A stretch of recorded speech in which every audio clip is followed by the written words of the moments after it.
রচনা করেছেন। সেই শাস্ত্রের ব্যাপারে আমাদের হৃদয়ে কিছু প্রশ্ন রয়েছে। সেই উত্তরের আশায় আমরা আপনার কাছে এসেছি গুরুদেব।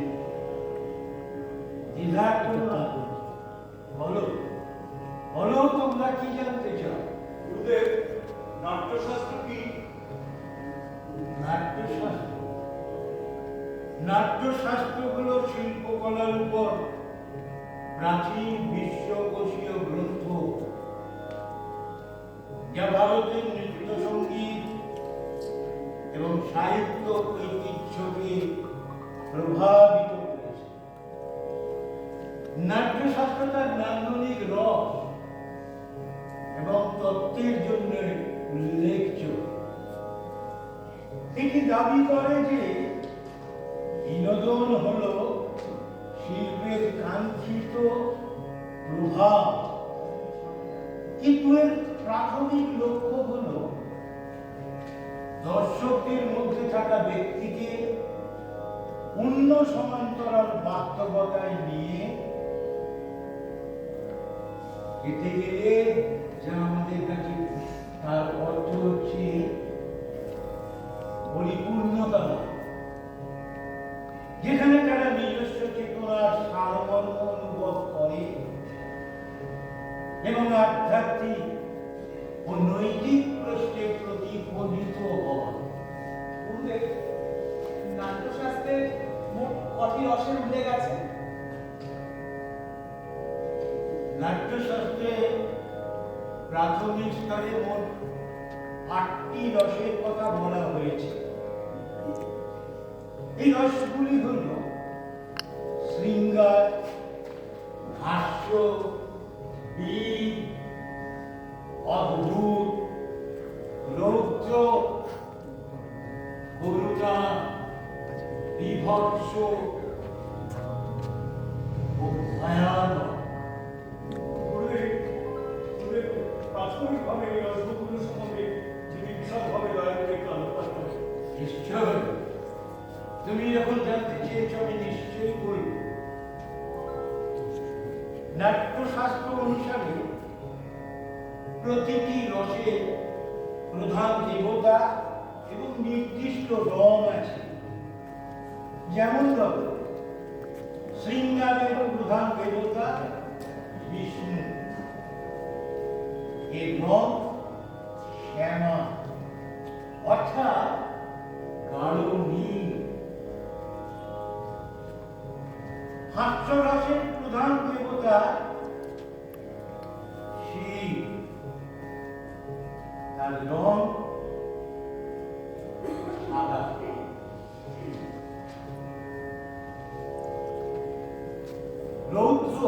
রৌদ্র রসের প্রধান দেবতা হচ্ছে রুদ্র, অর্থাৎ রং হচ্ছে লাল। করুণার প্রধান দেবতা হচ্ছে জল, রং হচ্ছে ধূসর। বিভৎসের প্রধান দেবতা মহাকাল, আর রং নীল। ভয়ানকের প্রধান দেবতা তাপ, রং কালো। বীরের প্রধান দেবতা ইন্দ্র, যার রং উজ্জ্বল সাদা। আর অদ্ভুতের প্রধান দেবতা ব্রহ্মা এবং রং হলুদ। ওম ত্রম্বকং যজামহে সুগন্ধিম পুষ্টিবর্ধনং উর্বারুকমিব বন্দনাৎ মৃত্যুক্ষীয়মামৃতাৎ।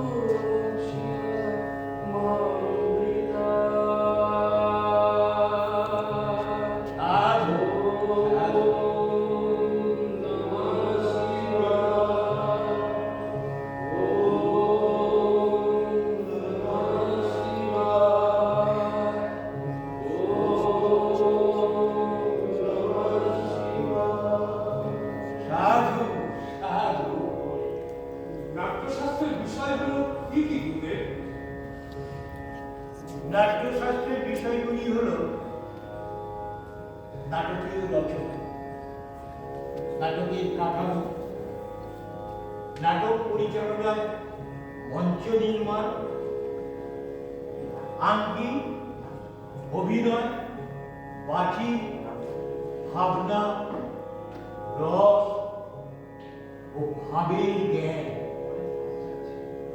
গুরুদেব, একটা যদি করুণ রসের উদাহরণ দেন। করুণ রস, হ্যাঁ, নিশ্চয় নিশ্চয়ই দেব। কেন কাব্য নাটক সাহিত্যে যেসব অংশ দ্বারা দর্শকদের মধ্যে করুণা বা আবেগের উদ্রেক ঘটে, সেটাই হচ্ছে করুণ রস।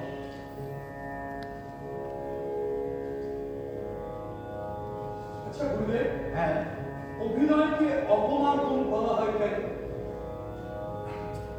অপমার্গম, হ্যাঁ, অপমার্গম হলো পরীক্ষিত কর্ম,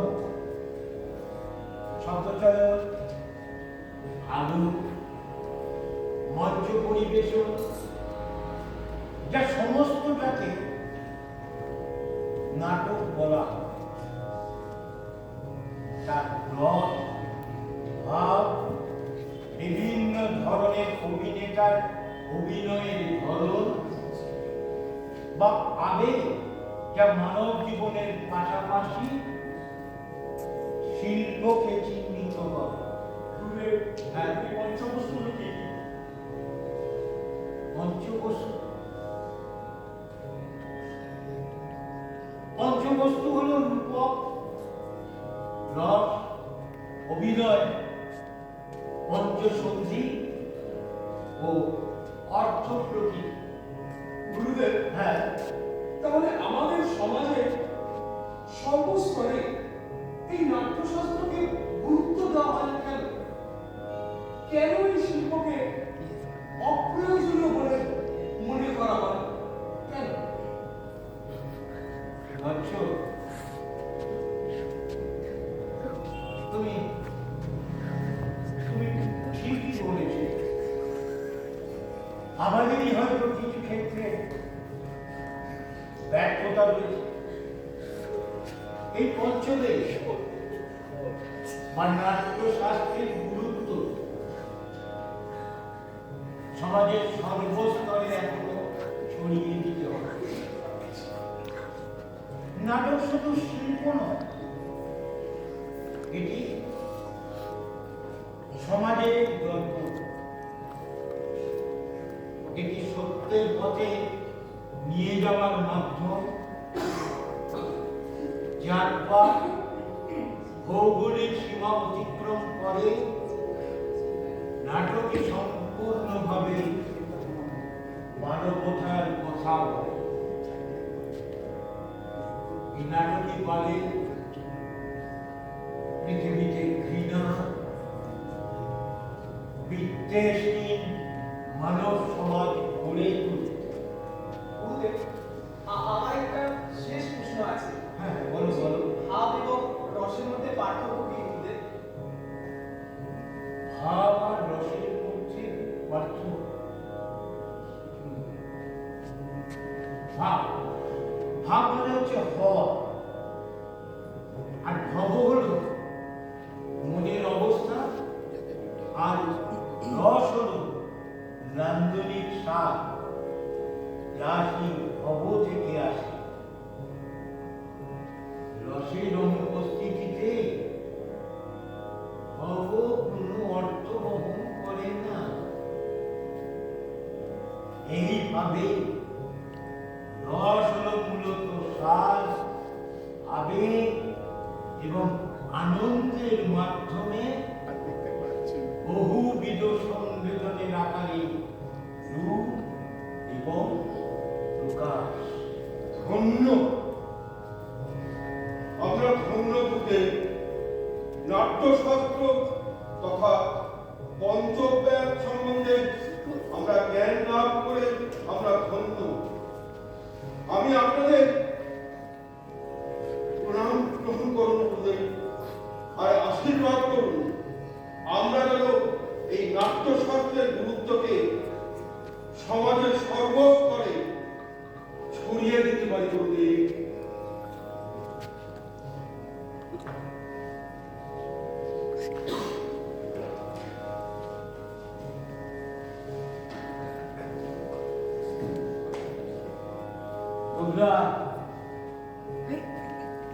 তোমরা সকলে ভালো থেকো,